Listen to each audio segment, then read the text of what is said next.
Menurut kisah yang beliau ceritakan, wanita hamil memang selalu menjadi incaran nomor satu oleh semua jenis makhluk halus, dan yang paling ditakutkan adalah menjadi incaran sakarak.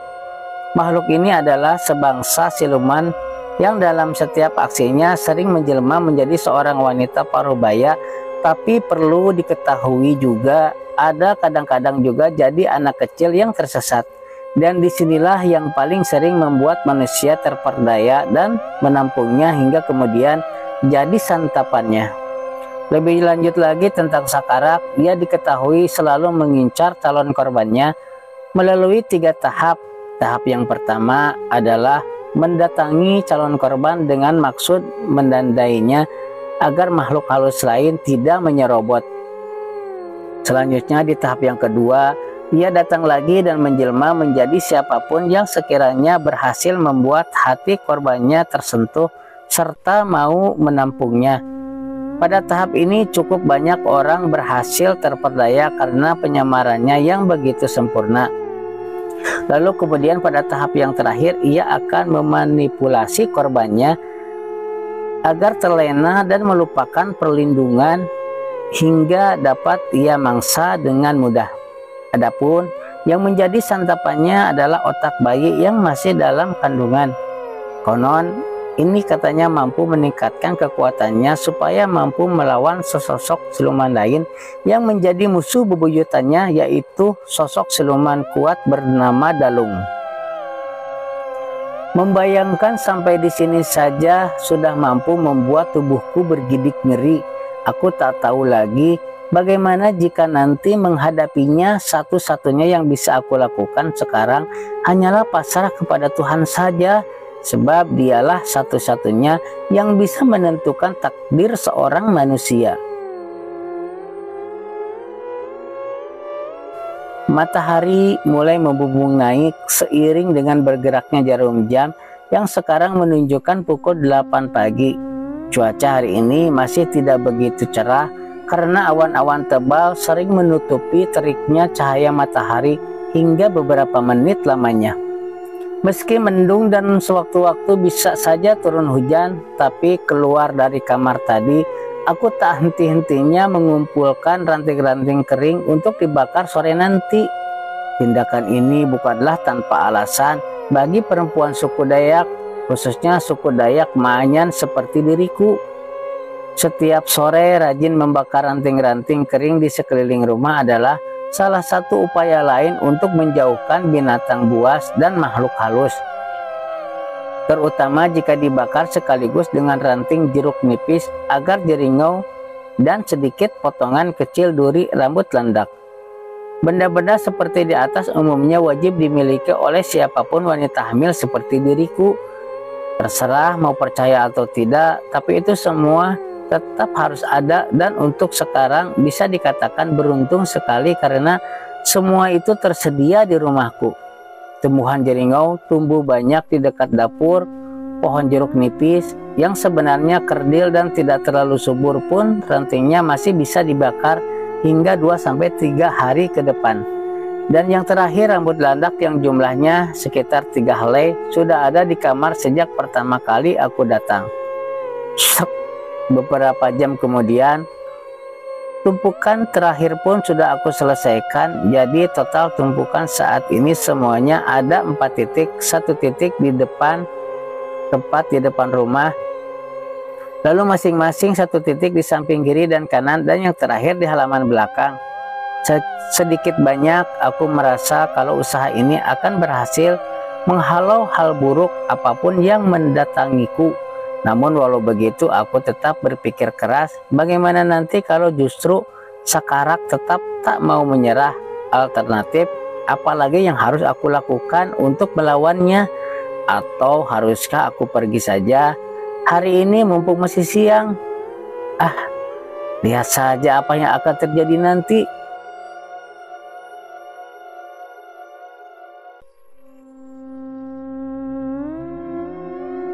Malam pun mulai datang dan terasa mencekam karena cahaya rembulan tak bisa muncul akibat awan mendung yang semakin lama semakin tebal saja. Saat ini semuanya terasa menakutkan karena tak tahu apa yang harus aku hadapi dalam beberapa jam nanti. Bisa saja sakarak datang lagi atau bisa saja muncul makhluk lain yang lebih kuat, berbahaya, dan ganas dari dirinya. Dan yang pastinya apapun itu, inilah kenyataan yang harus kuhadapi. Aku memang tak bisa pergi dari tempat ini. Kuhembuskan napas panjang karena merasa agak kesal juga akibat kilatan petir yang mulai tampak muncul bergantian. Disertai hembusan angin, fenomena ini sudah jelas menandakan kalau hujan pasti akan turun. Bila itu terjadi, tentu saja semua titik api yang aku buat tadi akan mati. Dan demi memastikannya pun aku segera memeriksanya. Di awal semuanya memang tampak baik-baik saja. Api masih menyala dan keadaan masih aman. Setidaknya begitulah yang terlihat hingga beberapa menit kemudian. Sesuatu yang tak biasa pun akhirnya mulai bermunculan. Jadi pertama-tama yang muncul itu adalah suara siulan manusia, raungan di kejauhan, tangisan samar, dan akhirnya muncul suara tawa cekikikan seorang wanita. Siapa yang tak kenal suara terakhir ini? Suara tawa yang konon bila terdengar sangat jauh, tapi kenyataannya mungkin saja sudah berada di dekat kita. Tentu saja adalah milik kuntilanak, bukan? Ser. Tubuhku pun langsung berinding hebat. Jelas sudah bisa ditebak apa yang diinginkan oleh sosok makhluk gaib suka tertawa cekikan itu dari diriku yang hamil. Jadi sebagai tanggapannya aku harus cepat-cepat melakukan sesuatu untuk menghindarinya. Dar, dar, dar. Pintu dan jendela kamar kembali aku palang seperti di malam-malam sebelumnya. Malahan kali ini lebih ekstrim lagi karena palangnya lebih besar dari yang semalam. Bahkan sebenarnya aku hampir saja tak kuat mengangkatnya. Kemudian setelah selesai memasang palang, aku tidak hanya berhenti sampai di situ saja. Aku segera melakukan sesuatu yang menurutku juga sangat penting, yaitu memasang benda-benda yang tidak disukai oleh kuntilanak. Adapun jika berbicara mengenai benda-benda yang tidak disukai oleh kuntilanak, sebenarnya itu tidak terlalu sulit untuk mendapatkannya. Kita hanya perlu memotong beberapa bilah pohon tabiang dan memasangnya di atas pintu ataupun di kolong rumah. Dan selain itu juga, konon ada beberapa mantra yang bisa dilapalkan untuk mengusirnya. Tapi tentu saja penulis tidak akan menulisnya di sini ya. Lanjut lagi ya ceritanya. Sesaat semuanya mungkin terasa cukup dan aku kini dapat duduk manis di atas ranjang dengan tubuh yang sengaja disandarkan ke dinding. Tapi sadar jika yang akan kuhadapi nanti adalah makhluk-makhluk astral, maka sangat penting juga bagiku sekarang untuk berdoa dengan penuh keyakinan, sebab sejatinya memang tak ada kuasa lain yang lebih besar daripada kuasa Tuhan. Lalu setelah berjam-jam lamanya menunggu segala kemungkinan yang kapanpun bisa terjadi hingga pukul 9 malam, sesuatu yang menakutkan ternyata belum juga terjadi.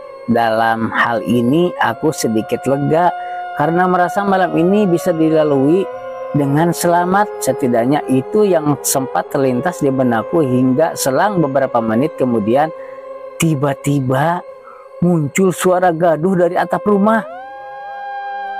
Krang, kreng, krang. Suaranya persis sekali dengan suara seseorang yang sedang membobol seng. Dan suara ini terus-menerus terdengar hingga akhirnya aku memutuskan untuk mengambil senjata. Seret, kuhunus mandau dengan perlahan dan kemudian aku acungkan, walaupun dalam hati ini merasa tidak yakin apa yang bisa aku perbuat jika yang muncul nanti adalah kuntilanak. Ya, sesungguhnya konyol rasanya melawan makhluk yang bukan manusia atau hewan itu hanya dengan senjata tajam. Namun meski demikian, setidaknya dalam kisahku Tidak tertulis cerita kalau diriku tewas begitu saja tanpa melakukan perlawanan. Dan selain mandau, sebenarnya senjataku yang lain saat itu adalah sebilah tamiang, ujungnya yang sudah kuruncingi pun sengaja kuacungkan ke depan seperti tombak. Jika beruntung, kuntilanak dipercaya akan terluka jika ditusuk dengan benda ini. Namun itu tidaklah mudah karena tentu saja ia akan berusaha untuk menghindar. Ya Tuhan, lindungilah aku, buatlah aku mampu melawan apapun yang ingin mencelakaiku, ucapku akhirnya dengan lantang karena hampir saja asaku kini hilang akibat ketakutan. Sungguh malam ini memang terasa sangat berat sekali, tak bisa kulukiskan lebih jauh lagi apa yang sedang aku rasakan, terlebih ketika semua otot dan persendianku mulai melemas gara-gara mendengar suara-suara ngesot yang tiba-tiba saja muncul dari dalam plafon. Suara yang baru saja muncul itu memang belum tentu kuntilanak, tapi siapapun yang di atas sana pasti bukan sesuatu yang baik. Wajar bila saat itu aku mengambil ancang-ancang siap perang siapa saja yang akan muncul nantinya. Lalu setelah berpuluh-puluh menit menunggu, hal yang aneh pun mulai terjadi, dan ini berbeda jauh dari perkiraanku atau dari apa yang pernah kutonton dalam film-film horor. Jadi pertama-tama yang kurasakan saat itu adalah tersumbatnya indera pendengaran. Di sekitarku semuanya mendadak hening tanpa ada munculnya suara sedikit pun juga. Satu-satunya suara yang bisa kudengar hanyalah suara napasku sendiri. Kemudian dengan masih hilangnya pendengaran, mendadak paru-paruku pun mulai ikutan bermasalah. Napasku kini semakin lama semakin terasa berat dan seakan mau tersumbat saja. Lebih tepatnya, apa yang kurasakan sekarang adalah seperti sedang disekap dalam ruangan yang sangat minim oksigennya. Dua hal yang janggal di atas berlangsung sekitar beberapa belas menit, dan itu belum berakhir hingga diriku harus merasakan keanehan lain yang kembali muncul bersamaan. Mual, pusing, limbung, hingga akhirnya mulai tak bisa mengontrol diri sendiri. Dan yang paling parah adalah tiba-tiba bisa merangkak sendiri pada dinding tanpa terpeleset sedikit pun juga. Bahkan aku bisa meloncat dari sudut satu ke sudut lainnya lagi tanpa adanya hambatan. Aku memang sudah mati-matian menahan diri agar tidak melakukan itu, namun seluruh organ gerakku malah tak mau menuruti perintah dari otak. Kini mereka seakan punya nyawa sendiri dan berbuat sesuka hati sesuai keinginan mereka. Saat itu hati dan otakku menginginkan agar aku turun dan berjaga di dekat ranjang, tapi kaki dan tanganku justru malah terus bergerak dan membawaku semakin tinggi mencapai plafon. Jelas saja hal ini benar-benar sangat membuatku ketakutan, karena begitu sampai di tengah-tengah plafon, saat aku bingung bagaimana kalau terjatuh, justru tubuhku malah melayang cepat ke bawah dengan kecepatan tinggi. Untungnya hanya beberapa jengkal lagi dari lantai, mendadak tubuhku terasa ringan seperti kapas. Jadi aku sampai di lantai dengan sangat pelan sekali tanpa adanya mengalami benturan keras. Gila, apa-apaan sih ini? Sentakku marah dan benci dengan apa yang sudah terjadi. Aku merasa kalau saat ini diriku pasti sedang dipermainkan sebelum akhirnya nanti mungkin akan dihabisi dengan perlahan. Untuk beberapa saat lamanya aku masih belum bergerak. Kubiarkan saja tubuhku berbaring di lantai walaupun kaki dan tanganku kembali bergerak-gerak dengan sendirinya. Dalam keadaan begitu tentu saja aku terus berdoa sebaik yang aku bisa, dan walaupun perlahan tapi akhirnya dengan berdoa itulah aku mulai berhasil menguasai organ gerakku kembali. Pelan-pelan aku merangkak ke ranjang dengan sisa tenagaku, dan kemudian aku mulai membakar beberapa akar jeringau hingga aromanya langsung memenuhi kamar. Dengan aroma jeringau yang begitu kuat, keadaan pun mulai berangsur normal dan tidak menakutkan tadi. Dan yang paling kusyukuri adalah tubuhku yang sudah bisa kukuasai dengan sepenuhnya.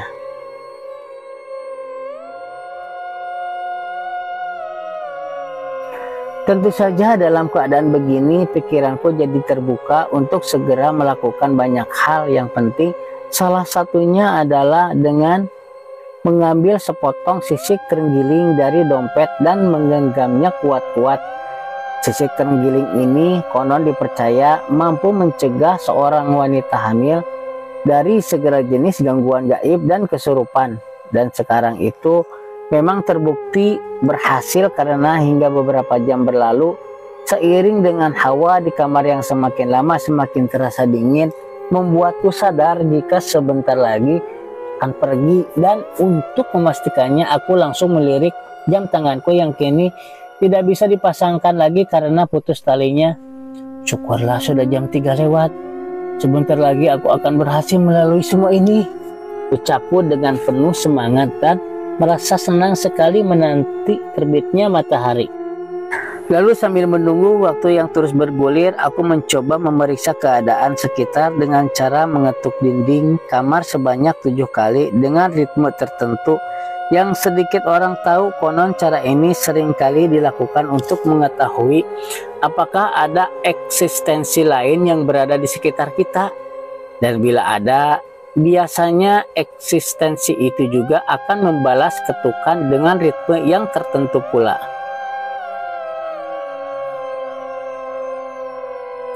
Dan aku sangat lega karena ternyata tak ada balasan apapun atas ketukanku yang pertama, dan hingga untuk yang ketiga kalinya belum ada balasan juga. Maka aku yakin sekali bila rumahku sekarang sudah aman.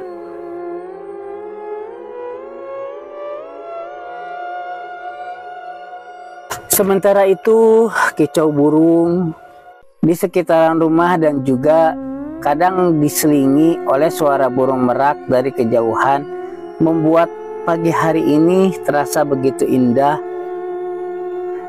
Ya, begitu indah bagiku yang sebelumnya sempat tidak yakin akan bertahan hingga sejauh ini. Jujur saja sekarang aku sudah tak yakin lagi sampai kapan mampu bertahan dalam situasi seperti ini. Tapi aku juga tidak mau menyerah begitu saja pada keadaan. Maka untuk memastikan kejadian seperti tadi malam tidak terjadi lagi, aku akhirnya mulai mempertimbangkan lagi opsi pergi dari sini. Tapi untuk itu aku jelas harus memikirkan dulu kemana tujuanku nanti. Pilihan pertama adalah pergi ke kota, namun risiko ke kota lebih berat ketimbang bertahan di sini. Aku bilang begitu karena satu-satunya jalan menuju kota hanyalah melewati desa, dan bila aku terlihat oleh warga desa, maka sama saja artinya kedua orang tuaku pun melihatnya juga. Masalahnya nanti adalah bila tertangkap akan ada risiko dipasung di tengah hutan tanpa fasilitas apapun juga. Itulah ancaman terakhir mereka sebelum mengusirku ke sini. Lalu selanjutnya pilihan kedua adalah mengungsi ke rumah Titin. Tapi opsi ini juga cukup membuat dilema karena dia orangnya baru saja ku kenal. Aku takut ia belum tentu mau menerimaku, dan lebih parahnya lagi aku tak tahu di mana rumahnya. Ya Tuhan, apa yang harus kulakukan? Ucapku akhirnya kebingungan, dan aku tetap terpenjara dalam kebingungan ini tanpa bisa menentukan pilihan walau matahari sudah mulai bergerak turun. Kacau, ini benar-benar kacau. Semuanya serba salah dan banyak yang tak bisa kukerjakan. Jangankan membuat keputusan, bahkan karena masalah ini aku jadi jarang dapat mengurus rumah dan diriku sendiri. Aku sebenarnya memang sadar jika tidak baik bagi janinku, dan juga aku tahu jika itu tidak baik untuk diriku sendiri. Tapi apalah daya diriku yang hanya sendiri dan tak punya teman berbagi. Saat-saat seperti ini aku juga sebenarnya butuh seorang untuk mengingatkan, menyemangati, mendukung, dan mendengarkanku. Namun sayangnya kini semua itu tak ada, hingga aku pun jadi bingung harus bagaimana. Ting, ting, ting. Jam dinding berdetik sebanyak 3 kali, dan aku tahu itu artinya jika hari sudah mulai beranjak sore. Bergegas aku mengunci rumah rapat-rapat setelah sebelumnya menyempatkan diri untuk mengumpulkan akar jeringo sebanyak yang aku bisa. Aku memang sudah bertekad untuk terus membakar benda itu mulai dari senja hingga datangnya pagi. Ini aku lakukan karena firasat mengatakan nanti malam teror akan datang silih berganti dan mungkin lebih ganas lagi. Lalu saat sedang asik-asiknya memotongi agar lebih mudah saat dibakar, tiba-tiba aku mendengar pintu depan diketuk berkali-kali. Awalnya aku memang tak peduli dan sengaja tak hiraukan walau sebenarnya sangat penasaran. Tapi setelah namaku dipanggil-panggil, aku pun akhirnya terpaksa merespon juga. Suaranya sih kayak aku kenal, namun untuk memastikan aku sengaja mengintipnya dulu. "Hah? Kak Titin?" Ucapku akhirnya agak lantang karena saking kagetnya. "Iya, ini aku, maaf ya kalau kedatanganku mengganggu, tapi kali ini aku harus di sini karena ingin memberitahukan kamu sesuatu," sahutnya sambil tersenyum tapi tanpa gugup. Demi mendengar itu, aku tak bisa lagi menahan perasaan. Pintu pun akhirnya aku buka juga dan inilah kali pertamanya aku dapat melihat dengan jelas wajahnya yang ternyata cukup cantik dan tampak ramah. "Mari masuk, Kak. Tapi sebelumnya aku minta maaf juga karena malam itu tidak membukakan pintu," ucapku menyesal. "Tidak apa-apa kok, aku mengerti. Aku pun akan berbuat begitu jika menjadi kamu." "Terima kasih ya, Kak." "Iya, sama-sama." Lalu sambil mempersilahkannya duduk di ruang tamu yang tanpa kursi, aku segera menanyakan kembali apa yang ingin ia sampaikan kepadaku tadi. Dan sebelum menjawab, Kak Titin pun tampak menarik napas dan memandangiku dengan penuh rasa iba. "Baiklah, yang ingin aku sampaikan ini ada hubungannya dengan kehamilan kamu. Jadi sebelum itu aku harap kamu jangan tersinggung ataupun berpikir yang tidak tentangku nanti." Iya, Kak," angguku pelan dengan jantung yang daging gugup. "Jujur saja, saat kamu tiba di sini, aku sudah tahu siapa kamu dan aku juga tahu apa sebabnya kamu harus di tempat ini. Namun, kamu jangan takut ya. Aku tidak akan menghakimi kamu dan ikut campur dalam masalah kamu. Justru aku sangat merasa iba dan ingin membantu." Aku hanya dapat terdiam bisu dan memandanginya dengan tak berkedip. Pernyataannya tadi cukup membuatku shock dan agak kurang percaya. "Dik Bella, kamu harus percaya sama aku. Aku benar-benar ingin membantu kamu dan jika kamu masih ragu, aku bisa kok jelasin kenapa kamu bisa hamil mendadak begitu," ucapnya dengan serius dan tentu saja itu membuatku semakin shock lagi. Memangnya yang kakak tahu tentang kehamilanku?" tanyaku akhirnya dengan suara tersendat-sendat. "Kamu masih gadis kan? Tapi kamu bingung kenapa bisa hamil begini dan langsung hamil besar pula. Dengan begini sebenarnya sudah jelas kalau kehamilan kamu ini bukan hal yang wajar, bukan? Nah, hal inilah yang ingin aku sampaikan dan jelaskan sama kamu." "Jadi kakak bisa jelaskan kehamilan aneh ini?" tanyaku lagi dengan tubuh yang tiba-tiba merinding. "Iya, aku bisa jelaskan. Aku akan usahakan untuk membantu kamu." "Baiklah, aku percaya sama kakak. Lalu sekarang apakah kakak bisa jelaskan mengenai kehamilanku ini?" Baiklah." Kak Titin menghela napas. "Sebenarnya kehamilan kamu ini adalah milik orang lain. Lebih tepatnya bayi yang ada dalam kandungan kamu sekarang bukan benar-benar punya kamu alias hanya titipan sementara dalam rahim kamu." "Ya Tuhan," aku langsung tersentak dan terganggu tak percaya. Ternyata ilmu penitipan janin atau ajian pemindah kehamilan itu benar-benar ada dan sedang aku alami sendiri. Sekarang apa yang harus aku lakukan? Apakah aku harus tetap mempertahankan bayi yang sejatinya bukan anakku, atau haruskah aku berbuat sesuatu demi hidup dan keselamatan sendiri? Nah, sekarang kamu sudah tahu semuanya kan? Lalu selanjutnya apa yang kamu rencanakan? Tanya Kak Titin menyentak lamunanku. Aku tidak tahu Kak, masa aku harus menggugurkannya, sahutku bingung. Entahlah, posisi kamu saat ini memang dilema. Kamu tahu sendiri kan jika kehamilan kamu ini mengundang banyak makhluk halus ke sini. Iya Kak, aku tahu. Nah, itu dia. Dengan kehamilan ini, cepat atau lambat kamu akan kehilangan nyawa. Tapi jika kamu gugurkan, itu sama saja membuat kamu menjadi seorang pembunuh. Lalu solusinya bagaimana Kak? Satu-satunya jalan terbaik hanyalah dengan mengembalikan bayi itu pada orang tuanya. Tapi disinilah yang masih membuatku bingung karena belum tahu bagaimana caranya. Namun meski begitu, aku akan tetap berusaha mencari jawaban dan membantu kamu. Terima kasih banyak Kak. Aku benar-benar bahagia dengan kebaikan Kakak. Tapi meski begitu, apakah aku boleh tanya sesuatu? Iya, silakan. Kenapa Kakak mau membantuku dan menyampaikan semua ini?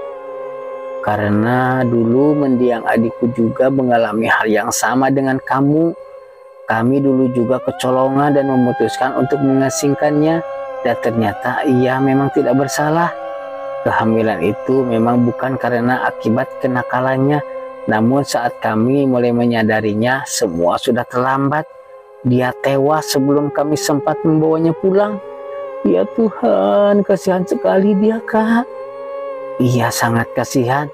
Dan itu juga menjadi kisah terburuk serta kesalahan paling fatal dalam keluarga kami.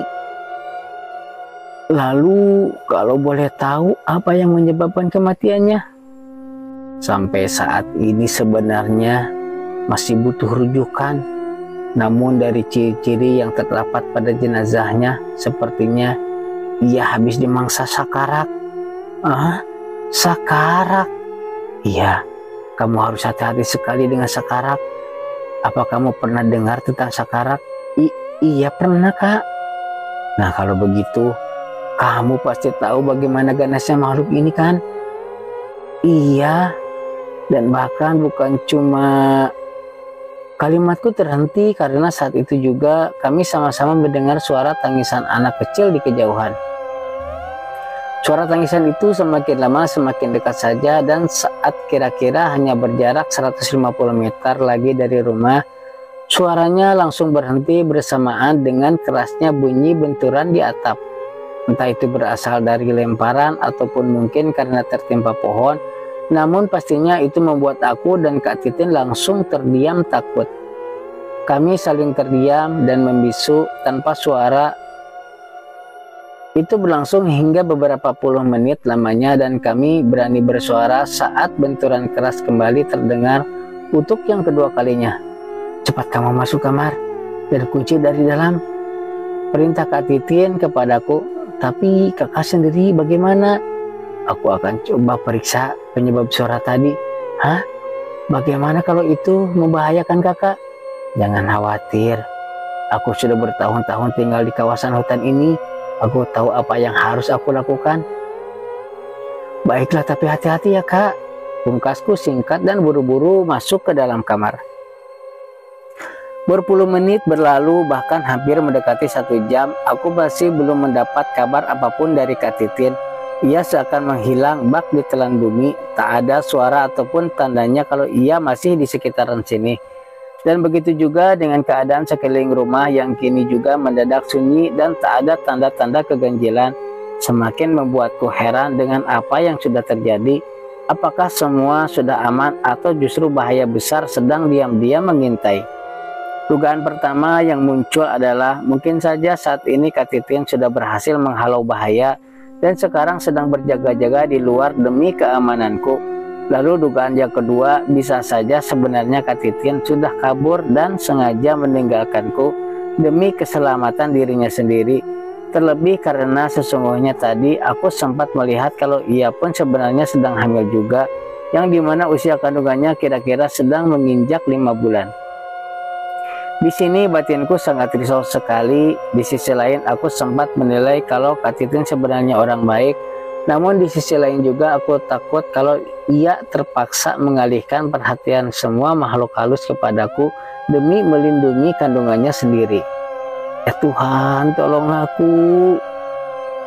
Walau hanya bantuan kecil saja, ucapku akhirnya dengan mulai berkaca-kaca dan hampir ingin menyerah.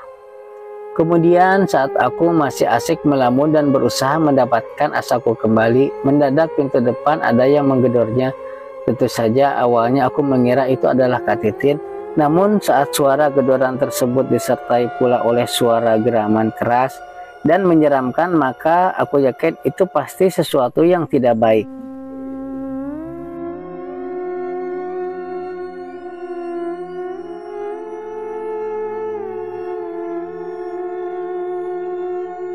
Apakah itu sakarat atau bukan? Aku sama sekali tidak tahu dan tentu saja tidak akan mau mencari tahu karena sejujurnya kini aku sedang memikirkan sebuah rencana baru. Bersambung.